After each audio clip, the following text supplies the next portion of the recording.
because religion is a path to God. What are you calling God? What am I calling God? Where is God? God is the intangible creator of the universe, in whose presence a human being can live, and according to whose dictates or will a human being can live in this world. But what is your evidence for the existence of God right now? I don't have evidence because it's not a scientific claim. Okay, but unless you want to say, oh, well, I shouldn't say it that way.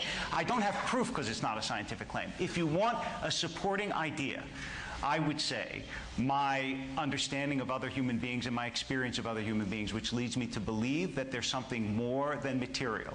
My understanding of the design of the world, which leads me to believe that we're here not by accident.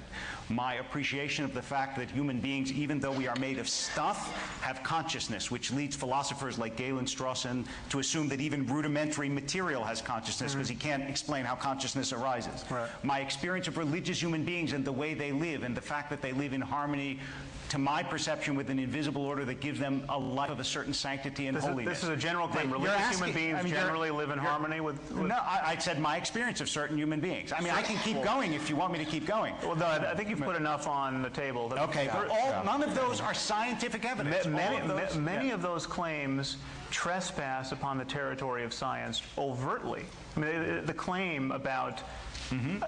Your understanding other human beings being suggestive of a divine artificer. Is that a scientific claim? Absolutely. Extraordinary. I mean, is your understanding of mathematics also suggestive of a divine artificer? No, it has to do with my experience. Your ability to learn language? Do you understand? It has to do with my experience of you. When I'm looking at you right now, you may assume that what I see is a material, but that's not what I see. And it's not what I believe. And I think I understand it's not what you believe. There's something in you that is more than you believe. I really think so. This is now, if you want to make that a scientific claim, you can. But I'm telling you, it's a metaphysical claim, and to confuse the two is a mistake. Okay, you can add any metaphysics you want. Thank you. By that means, I mean, I can say, I see you as a reincarnate personality, and I think you were probably I was someone famous on Atlantis. Yes. Right. Don't make me like a washerwoman in a previous people do this all the time. I mean, you can broadcast. I mean, this is constrained by our common sense in every other domain of discourse. I mean, just take, for example, the people who think Elvis is still alive. Okay. What's wrong with this claim? I mean, why is this claim not vitiating our academic departments and corporations?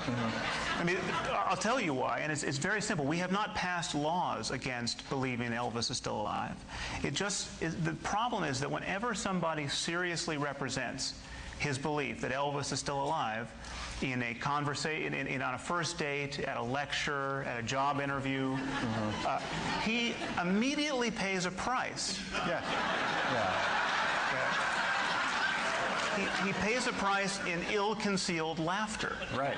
Now, surely you can agree with him on that. That is a good thing. Now, then he could rattle on about, this is not a scientific claim, this is a matter of faith. You know, when I look at you, I see you might be Elvis. I mean, he could do this.